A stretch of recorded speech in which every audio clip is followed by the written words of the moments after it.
Cette histoire actuelle ne serait pas ce qu'elle est sans le passé qui fut celui de l'Algérie. Ce qui précéda l'arrivée des Français, bien entendu, mais aussi cette longue phase de l'histoire algérienne qui coïncida avec la domination française et qui, quoi qu'il en soit, décidément fait partie du passé de l'Algérie. Cet héritage, comment les Algériens le voient-ils, le jugent-ils, le sentent-ils? Vous allez entendre la réponse de l'un d'eux, l'un des plus représentatifs peut-être du destin singulier de l'Algérie. Mouloud Mameri, l'un des plus grands écrivains algériens. Patriote de son pays, bien entendu, mais dont l'œuvre est écrite en français et est aussi connue peut-être en France qu'en Algérie. Vous allez l'entendre parler de la rencontre des deux cultures et par conséquent des deux peuples. Rencontre tragique à tant d'égards, mais peut-être aussi pleine de promesses. Rencontre qui, dans le passé, a lié indissolublement, pour le meilleur et pour le pire, ces deux peuples, et qui fait que, dans l'avenir, ils ne pourront plus jamais se regarder avec indifférence. L'Algérie a connu 130 ans de présence coloniale.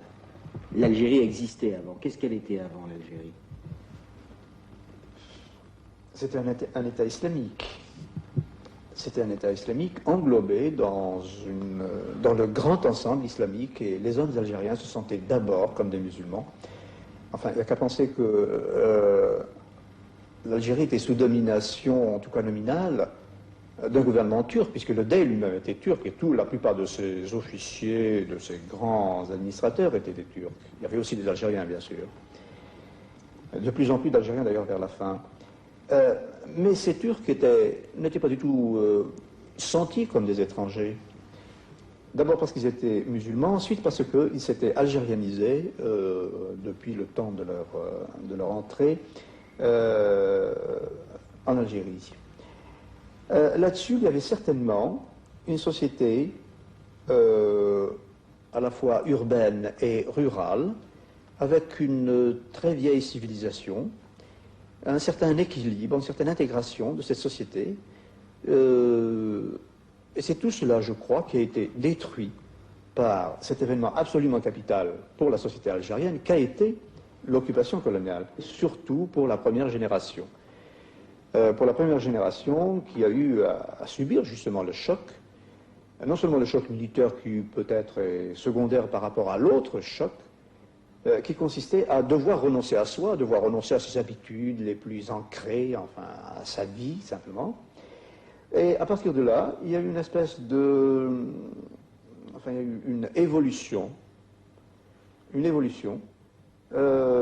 qui, je crois, peut être marquée par 3 étapes. Une première étape de prostration, presque, nous avions perdu tout. Une deuxième étape de... je ne sais pas comment dire, d'essai d'adaptation à la colonisation, parce que la colonisation s'est implantée de plus en plus profondément dans notre pays. Les gars étaient bien obligés de réagir à ça. Alors bon, les ouvriers saisonniers qui descendaient dans les fermes, les gars qui partaient en France, les gars qui envoyaient leurs enfants à l'école française, chose qu'ils ne faisaient pas à la première génération, parce qu'ils considéraient ça comme une espèce de démission, de trahison, etc., etc. Il y a eu toute une période c'était la période euphorique de la colonisation, pendant laquelle nous, c'est-à-dire la société colonisée, était obligée de s'adapter tant bien que mal à l'ordre existant. Bon. La troisième période, ça a été celle qui a mené justement à la guerre de libération, c'est-à-dire à partir du moment où les gars ont senti qu'ils allaient tout perdre réellement, enfin, ou se perdre dans ce système colonial, il y a eu la création de tous ces mouvements nationalistes ou culturels ou religieux, qui ont justement permis à l'homme algérien de se récupérer en quelque sorte. Et on peut dire que le dernier acte de cet essai de récupération, ça a été la guerre de libération qui a éclaté en 1954.